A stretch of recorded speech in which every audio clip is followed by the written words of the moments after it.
Well, welcome to the second portion of the presentation entitled Reducing Risk and Liability for Vascular Clinicians under the Affordable Care Act. This is part two, should be another approximate 30-minute session. And in this session, we are going to be covering specifically the legal implications, the liability implications, and the risk specifically for vascular clinicians under the Affordable Care Act and what you can do to minimize that risk and liability. So with respect to some legal definitions, medical malpractice occurs when a medical professional does not adhere to the standard of care required of them, and then negligence results in harm to the patient as a result of those actions. We banter around this term standard of care very often, and it's important to understand what it is and what it means. And essentially, it's the caution that a reasonable person in similar circumstances would exercise in providing care. The term similar circumstances is very important because obviously those of us practicing in different parts of the world will have different tools, will have different interventions, and will need to adhere to different standards of care with respect to what we are able to accomplish and complete. But most importantly, regardless of where you are in the world, with respect to the standard of care, you're allowed to be wrong. We are not expected to be perfect. We can make mistakes, but no one is allowed to be negligent. And negligence is defined as the legal duty to exercise reasonable care. You owe that duty to your patient. A breach of that care in which physical harm results from your conduct and damage results is actually negligence. But it's important to remember that just because an HAI occurs, just because there's an infection, which is a legitimate healthcare-associated infection, does not necessarily mean that negligence or malpractice has occurred. It only means that what we have, the HAI in particular that we're talking about, has occurred as per that NHSN definition, and that it developed in the hospital according to that definition. And therefore, and because of the complexity of the sources of infection, as we discussed earlier, and the multiplicity of possible sources, and the fact that all too often we are unable to identify the exact source of infection, many times the best way to mitigate liability is to negate all possible potential sources. So in other words, if no infection control standard in relation to the patient's care can be shown to have been deficient or neglected, then there can be no finding of liability. So what I call this is essentially the best offense has got to be a good defense. And what that means is we have got to do all we can do to document that we have complied with the applicable standard of care. And then even if the smoking gun, even if the exact source can't be identified, we will be removed, or at least our liability will be mitigated by demonstrating that we have done all we could do, that all the reasonable person could do in similar circumstances by having a good defense. And what does that mean for vascular access clinicians? Well, this is probably the key slide in the presentation, because this is my strategy for liability minimization in vascular care. So at critical risk exposure points, which I will define for the vascular clinician, we need to validate competency. And with respect to competency, I'm not talking about education or training, I'm talking about competency. Through documentation, again, in the medical record, which is the legal document that we all need to enter our data into, that is consistent and uniform, and consistency and uniformity are not the same thing. So in other words, you may get dressed every day, but you don't get dressed in the same outfit every day. That is the difference between consistency and uniformity. And then with respect to those things, we need to be sure that we are meeting the applicable standard of care. And in vascular access, that could be the Infusion Nurses Society guidelines, that can be the Academy of Radiologists guidelines, that can be CDC guidelines, that can be any accepted industry standard of care. So for vascular access, where are those critical risk exposure points? Well, the critical risk exposure points involve both use of product, involve practice, and involve people. And there are essentially 6 main areas of exposure for vascular clinicians. There is the insertion point, probably one of the riskiest areas of exposure. There's use and maintenance of the catheter. There's adverse event response, so when something goes wrong, what are you doing and why are you doing it? There's use of technology, because as you'll learn, the failure to use applicable technology can amount to malpractice. There's competency and competency verification, meaning that you need to be competent and you need to demonstrate competency in what you're doing. And then you need to be able to document all that you're doing so that should an adverse event occurs, you're going to have the medical record, you're going to have the documentation to back up that you have met the standard of care. And I'm going to go through each one of those 6 components. With respect to insertion, I always look, when I'm looking at a vascular case where there's alleged malpractice, there are only 4 things I look at. What are you doing? Where are you putting it? Why are you putting it where you're putting it? And how are you doing it? And if you can remember those 4 things, you're going to go a long ways towards understanding your risk and liability. In addition to that, you need to consider the standard of care, the policies in your hospital, and the practice that you're doing. And the 3 of those must align. So for insertion, we always look at hand hygiene. This is the one intervention that crosses across all infections. Doesn't matter what the infection is, appropriate hand hygiene is a required intervention. Then we look at site selection, preparation, and assessment. Where are you going to be putting this catheter? I can tell you, you walk through the hospital, and many of you clinicians have seen this, I'm sure. All too often we see patients sitting with catheters in their wrist, catheters in the antecubital, catheters in the neck, catheters in every orifice where they should not be. So where are you going to put this and why are you putting it there? And then you've got to base that decision on the patient physiological factors. What type of patient are you dealing with? Are you dealing with a hard-to-stick patient? Are you dealing with a diabetic? Are you dealing with a patient where potential multiple failed attempts can lead to complications and will require assessment by a team as per the INS standards? What are you putting in the catheter? What type of fluid? What are you infusing? What are you infusing? Has it been prepared correctly? And what type of equipment are you using? You've got to use the right device for the right patient based upon the intended therapy. We've got a myriad of catheters out there that can do a lot of great things, but unfortunately, we are only as good as the least competent technician on the floor. So the products may be great, we've got to make sure that we're using them correctly. Then what type of technique are you using to insert the catheter? As you're going to learn in a short period of time, the failure to use available technology to improve insertion is potential malpractice. And then once you get the catheter in, how are you stabilizing it? The INS requires you to use engineered stabilization devices. Tape, dressings, those aren't acceptable stabilization devices because the catheters move. And the more they move, the more the risk of infection. Do you have a bundle, especially if the catheter is being inserted in the emergency department? We know that there is much higher risk, for the most part, when catheters are put in the emergency department because people are busier, they may not have the best technique, they may not be used to doing it or as competent in it as others. So very important to have good bundle compliance. And lastly, do you have a dedicated team for this? We know that especially with difficult to access patients, we need to have evaluation by a dedicated team. Maintenance and use of the catheter is another area of risk for infection. So we talk about things like sterility and visibility. We talk about, again, device securement. Probably the biggest area of contention now is when do we replace and or remove the devices. Until very recently, we had set times as to when these catheters should come out.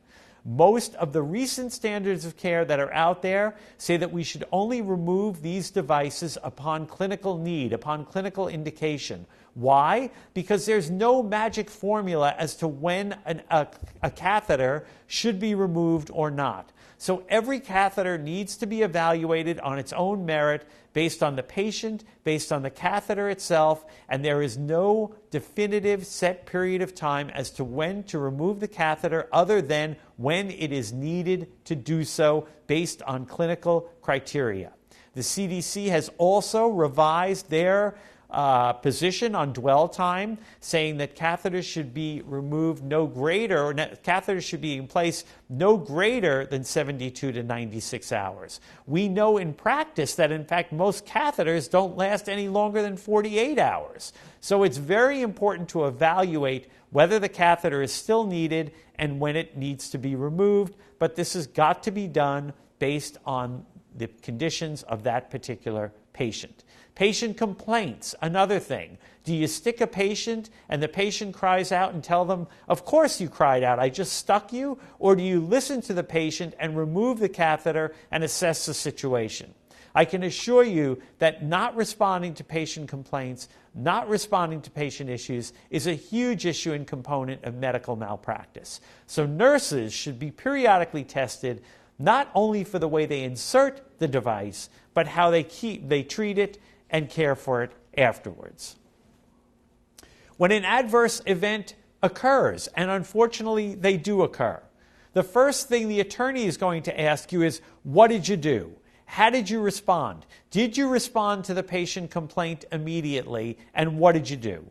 So clearly, if we use extravasation as an example, as soon as there's an issue, you need to stop the infusion and remove the catheter.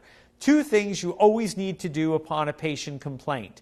Then what you need to do is assess the situation. If your facility allows it, you may want to photograph the site to investigate the amount of contrast that may have extravasated into the patient, to evaluate whether in fact compartment syndrome may be occurring. You want to advise the patient to rest, to elevate the extremity, to apply hot and cold compresses, and I'll go into some of these interventions in a minute. You may want to apply an antidote, and again, the reason there are question marks behind these is because there are some questions and some discrepancy as to what you do, and I'll go into what you do in cases where guidelines do what we call collide, and there are different recommendations for different adverse events. And clearly, you want to be sure that your discharge instructions are correct, because improper discharge instructions, preliminary discharge that is too early can also result in malpractice. According to the Joint Commission, you should only discharge a patient once you have effectively and carefully evaluated the patient needs. The failure to do this, which results in harm to the patient due to a delay in treatment, is clearly malpractice. The other question attorneys are going to ask you is, why did you do what you do? So this is kind of the benchmark of legal liability. Number one, what standards did you look at? What was the standard of care? Did you look at the INS guidelines? Did you look at CDC? Number two, do your hospital policies or your facility policies or your clinic policies align with the standard of care? Very important that those two should line up. Your hospital policies should not diverge from the standard of care, and if they do, you need to bring this to the attention of your legal department and or risk management. Lastly, did what you did, were the practices that you performed in compliance with those policies and with the standard of care? Those three things need to line up. So what are you doing? Why are you doing it? Is it in conformance with the policies of your hospital, and does that line up with the standard of care? That's the key to avoiding malpractice. And if you can answer those questions affirmatively, you will reduce your risk and liability. Then we're going to look at your competency. How competent are you? And this is not only training. I'll go into competency in a minute. Do you have controls in place to ensure that you're complying, meaning that do you have the appropriate tools available to you in your facility to do your job, or are inappropriate tools available? Do you have the technology to do a better job? I always explain to nurses and physicians that if you've got a sick patient, and I use a car analogy, and you've got a Volkswagen and a Mercedes available, well, of course, everyone's going to want the Mercedes, but it may not be necessary. It may be okay to give the patient the Volkswagen, but what you don't want to give them is the 57 Chevy that barely runs. So very important to ensure that you've got the right resources available and that you use them. If you don't have the resources available, you can't be expected to use them, and that will not be part of the standard of care. With respect to guidelines colliding, as I mentioned before, all too often, especially in the area of vascular access, there are discrepancies between the guidelines. CDC doesn't agree with INS. INS doesn't agree with ACR. And you've got an adverse event. What do? So, for example, in the extravasation component that I used before, do you apply hot or cold compresses? Do you use an antidote? Many of these things are disputed, and there are good and substantial scientific white papers written, pros and cons for every one of these things. From a legal perspective, I can tell you, we don't care what you do. And I'm not here to give you clinical advice. What I'm here to tell you is, I don't care what you do as long as you can point me to an acceptable industry standard guideline that I can rely on in court if I were to go to court and say, hey, we met the standard of care, we based our decision on XYZ guideline, and this is why we did what we did. With respect to available resources and technology, technology is an increasingly important component of reducing medical malpractice. But it's very important to understand the risks of technology. Number one, you should incorporate technology only when it reduces the opportunity for error, and only when your facility is able to incorporate that technology and use it appropriately. So, for example, there was a hospital built in Papua New Guinea. It was a beautiful hospital, and there was a pathology lab in there that they spent millions of dollars on. There was only one problem with this pathology lab, and that was there was no pathologist in the country of Papua New Guinea. So that's a perfectly simple example of incorporating technology and not being prepared to use it. All too often today, we're infusing contrast at faster volumes, at greater volumes, at faster periods of time, and many times the catheters can't handle the volume and the rate of the infusion. That's another example of technology not being able to be handled by the devices we're using. So it's very important to tailor your technology to what you can use. And it's also important to understand that when you incorporate technology, there are new risks and liabilities that can be created. With respect to whether you should use technology or not from a legal perspective, I can tell you there are three important components to remember. Number one, if the technology is readily available, if the technology is reasonably reliable, and if the technology will not involve excessive danger to the patient, the standard is it must be used. So in vascular access, if you've got a difficult-to-stick patient, but you have the use of ultrasound available in your hospital and you don't use it, and as a result, that patient is stuck numerous times, that patient results in a nerve injury, that patient is sitting with a catheter in their neck for 4 days and can't sleep. All of those are potential sources of malpractice when in fact you did have the tools available, you could have incorporated the technology, and it could have resulted in an improved result. So in summary, for the legal issues, what is the failure to meet the standard of care? What are we looking at? Number one, did you fail to use the best available product for the particular patient at issue? Did you install the right line? Did the patient need a midline? Did the patient need a PICC?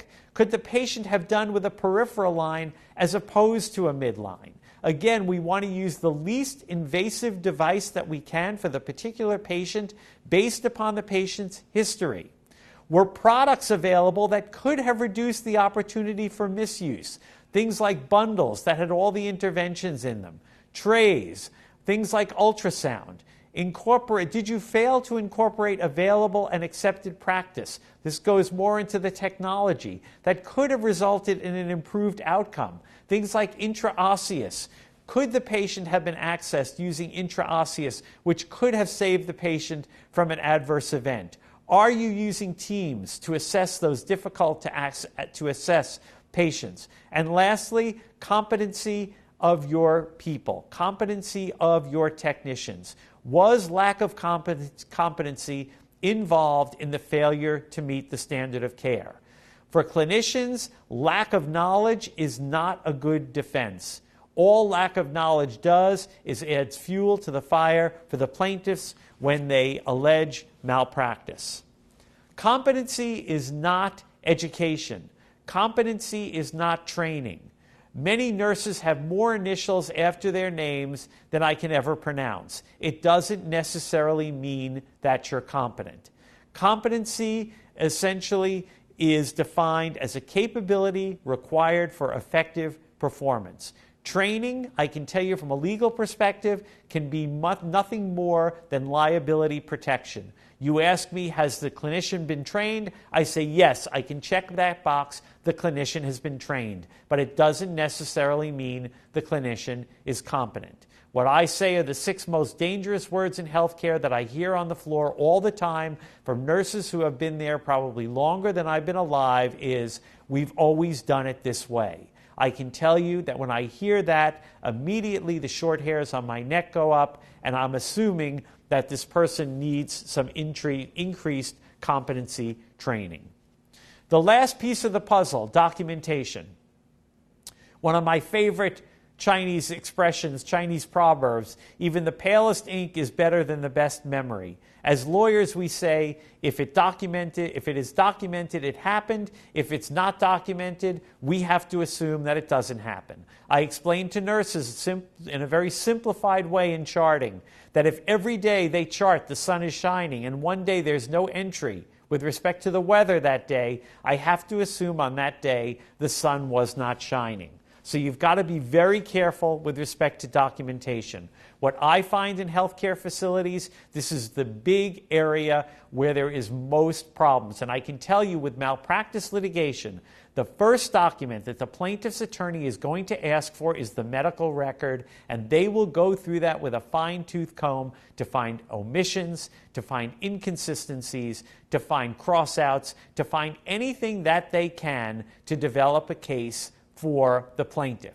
And what I find with respect to documentation is hospitals don't have what they need, they don't want to have it, and even if they do have it, they don't manage what they have correctly. So all too often I will see hand hygiene compliance rates which are being consistently documented at below 20%. And if we have an issue on that particular unit and all I have to go on is the hand hygiene compliance data, I don't have much good defensible evidence. So I will tell you my thought here and my advice here certainly isn't to manipulate the data, but if you see data that clearly is not in compliance with the standard of care, you need to do something about it and make improvements. You need to think about, why are you documenting? You're documenting because the medical record is the legal record. And when this, or if a case goes to court, the only thing we're going to have to go on is what you yourself documented. So you yourself are going to make or break the case. And when are you documenting? Documentation should be done within an hour of patient care at the maximum. Now, I know today that is rarely done. We have nurses charting long after their shifts have been completed. And I can tell you that this is a big problem. I actually had a case not too long ago where the nurse was charting that the patient was stable long after her shift was over, and at the very moment that this was entered into the electronic medical record about the patient's stability, that patient was coding in the next room. So clearly, charting after your shift can not only bring on HIPAA violations, but it can bring on big potential malpractice violations. How are you documenting? Are you using EMR? Are you still using hand notes? Most facilities are now going to electronic medical records. There are problems with those records, which I'm going to go into in a minute. What are you documenting? Be sure to avoid things like charting that you were understaffed that day. Be sure to avoid things like referencing an incident report. Be sure to avoid things like gaps in time or bias. Be sure to avoid things like patient complaint and a lack of response with respect to what was done because of that complaint. Where are you documenting? Again, this goes into the issue of, are you documenting in the medical record or do you need an incident report? Previously, the incident reports were never discovered in court. The medical record was almost always discoverable. That is changing. Incident reports now, unfortunately, are becoming more and more discoverable. The purpose of an incident report is to find out what happened. It's not meant to pass blame. It's not meant to be the basis of a lawsuit. The purpose of an incident report was really to find out what happened so that the facility could make improvements for the future. Unfortunately, as I mentioned now, because of certain recent cases, incident reports may no longer be protected, which I'm afraid is going to have a negative impact on hospitals and how they improve care. Historically, nurses have been afraid to fill out incident reports because they feel that they take too much time. They didn't see the value in them. They were afraid that if they did fill them out, they might be subject to disciplinary action, that it was going to show up in their personal file, or that they would become the subject of litigation. I can tell you that those absolutely do not occur, but again, nurses need to be aware of the purpose of incident reports and how important they are. For those facilities that don't like the stigma attached to incident reports, many facilities now call them things like safety reports, or current reports, or even good catch reports, because they're meant to improve the quality of care. So I suggest that when you have a serious incident like an extravasation, it is not only documented in the medical record, but also documented in an incident report so improvements can be made with respect to improving the quality of care for that issue. And as part of that, I really recommend the use of forms, creating all types of forms which can improve documentation and reduce the risk of liability. These forms should incorporate your response to all the risk exposure points. So anytime there is a risk exposure point and you responded, there should be a form that captures that response, what you did, and creates a legal document that, if needed, can be used in court as a defensible record to establish that you met the standard of care. With respect to electronic medical records and the high-tech portion of the Affordable Care Act, which I covered earlier, electronic medical records are good and bad. As I mentioned before, there is increasing dissatisfaction with the quality of electronic medical records. There is clearly greater exposure for malpractice because of the use of medical records, and plaintiffs' attorneys are certainly aware of this. The first thing you need to be aware of with respect to electronic medical records is that you are liable and not the vendor. Regardless of what the system does or does not do, you are responsible. So the users are liable, not the vendors. And all of the vendors have clear exceptions and provisions in their contract which exculpates them from liability. Most clinicians will tell you that rather than being faster, EMR is actually slower. They have to wait for a computer. They're not aware of the codes. They don't know where things are. And all too often, unfortunately, copying and pasting is being used so that one patient's records will actually show up in another patient's chart. Very, very risky. I can tell you a recent case of a woman who had a mastectomy of her right breast. And the doctor, because he was being a little bit careless in filling out his electronic medical record, made a notation that both breasts looked normal. It was a mistake. But unfortunately, what happened was several months later, even though when he examined the left breast was completely normal, several months later, the woman came to him with a lesion in her left breast. Even though he had done nothing wrong on the preliminary evaluation, because there was no issue with the left breast at that time, The lawyers were so afraid to bring the medical record into the case because clearly he had documented that both breasts looked normal when clearly both breasts weren't there at the outset, that they settled the case. So there's a clear case of how electronic medical records, even when there's no liability, can get you in a lot of trouble and cause settlements which really shouldn't even occur. Things like sharing of passwords, very, very dangerous. Ignoring or disabling alerts. Those alerts are there for a reason, but unfortunately they can also be very bothersome, very problematic, and so all too often we see them disabled. Autofill technology. You check one box and all of them check. And unfortunately, no one's looking at the boxes you're checking except the plaintiff's attorneys. And unfortunately, all too often, the wrong boxes are checked. Patients don't particularly like it because unfortunately they feel all too often the physician is looking at the computer and he's not looking or taking care of the patient. Transferring notes is also a problem. Many nurses, many clinicians, many physicians still make hand notes. I know I do when I'm walking around the floor of a hospital. And then we transfer our notes later. Well, obviously there can be problems in transferring notes. There can be discrepancies, and it can create issues. The comments boxes, which are there in most EMR records. Use the comments boxes. No two patients are alike. I stress to nurses all the time that your failure to use the comments boxes really is a problem because that can be your savior in the event of litigation. And don't pick the next closest thing. That's also very dangerous. I find all too often because clinicians, nurses are very busy, they don't find the exact code they need, and they say, oh, that's close enough. And also, lastly, these devices, computers on wheels, computers in the OR, PDAs, they're filthy. They're a huge source of pathogens. We know that. There have been studies which have documented this, and unfortunately, all too often, they're never cleaned. So the device themselves can turn out to be a source of liability. In summary, I've got what I call the 9 commandments to reducing risk and liability for the vascular access clinician. They're simple to understand. If you can keep them in mind, they will go a long way towards reducing your risk and liability. Number 1, as I mentioned, look at the appropriate standard of care. Find out what it is, if it's INS, if it's ACR, if it's CDC, and make sure that your hospital policies, your clinic policies, whatever policies you're finding are in alignment with that. I can tell you it is your job.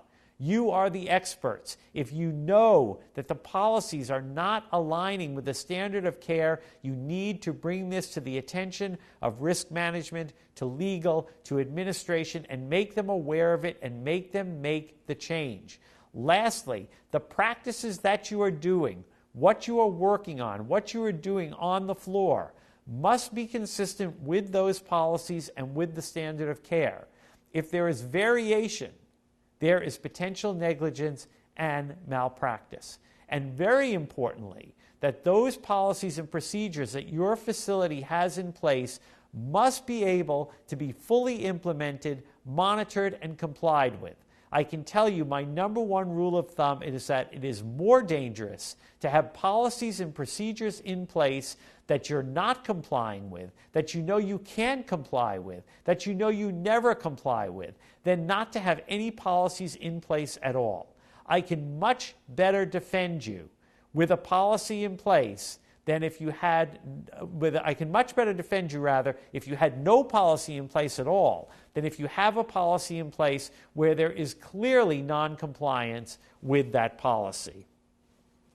And just to give you an idea of how precise this deviation from policy and procedure can get, I'm going to give you an example of a typical malpractice case based on the INS standard. So the INS standard says that the nurse must aspirate the catheter for a blood return from the venous access device prior to administering a vesicant, right? We want to make sure the device is good, so we want a blood return, okay? These are the answers that I get on deposition that do not meet the standard of care and can result in malpractice, even though every one of these answers sounds pretty good to the average clinician. The device flushed easily. Well, we all know that devices can flush easily and there can still be problems, which is why they tell you to aspirate. A port was inserted yesterday. Well, that's all well and good, and we know there are problems with ports as well, but that doesn't mean that the catheter is working properly. I checked for a blood return. This one is probably the most tricky because you're not aspirating the catheter, you're checking for the blood return. What does that mean? It is not in alignment with the standard of care. And lastly, you know what? The radiologist said it was okay, so I went ahead with it. Again, not a good answer. All of these answers can be grounds for negligence. The sixth commandment. We need consistency across the continuum of care. So what we want to do is reduce the variation in product and practice across your organization. All too often, I will get this kind of response. Oh, we only use safety needles. And what do I find on the floor? Everything but safety needles. Most facilities out there know that there is variation in practice and product. You need to cut down on the variation. Study after study have shown that uniformity and consistency reduce adverse events. Number 7, I already went into pretty much, but I will state it again. Consistent improvement is what we look for. Achieving consistent improvement is more defendable than hitting your goals on a sporadic basis. And what I mean by that is, very early on, I mentioned with respect to the studies that they've done in Australia on hand hygiene and Peter Pronovost. The biggest problem hospitals have is that all too often they hit their goals one month and then they don't hit them in the following months. I can tell you from a legal perspective, the argument is, well, you did it in June, why didn't you do it in July? Clearly something must have happened. Was there any negligence? What I would rather see, and what is much more defendable, is to keep increasing your reduction of adverse events, your improvement. Keep that going in a positive direction. If you have a hiccup and you have a decrease one month, be sure and explain why the deviation occurred and what you did to correct it. Failure to comply with internally developed policies and practice, again, worse than having no policies at all, because rules don't keep the patients from dying unless they are enforced. And lastly, incorporate technology. But only incorporate technology when you're available and have the resources to use it properly, because remember, technology brings new risks. But if the technology is in place, if it's readily available, if it's reasonably reliable, and if it will not cause unnecessary harm to the patient, then remember, it must be used. So in summation, what can you do? Well, number 1, you can improve competency. Clearly, there are certifications offered in vascular access, in infection prevention, which can improve your competency. I would urge you to do whatever you can to improve your competency because you are the experts. We are relying on you to advise the organization, to advise your hospital when policies and procedures are not in compliance with the standard of care, because liability can result to you and your organization. Increase proficiency and knowledge in technology, because technology, when it can be incorporated, again, can reduce the incidence of adverse events and reduce the incidence of malpractice. Stay alert to best practice changes, participate in industry organizations such as AVA, and document. Be careful how you document. Remember that what you're putting down in that medical record may seem very unimportant to you, but I can assure you that you will have nightmares should there ever be malpractice allegations brought up against you or something you did based on the medical record. So be careful what you document. Document as if a lawyer, like myself, was looking over your shoulder. And lastly, secure insurance just in case. And remember that you are the experts. More and more, the Affordable Care Act is focusing on issues which involve the vascular clinician and the vascular expert. Not only will your reimbursement be dependent upon it, but your ranking, your reporting, and unfortunately, your liability. Thank you very much.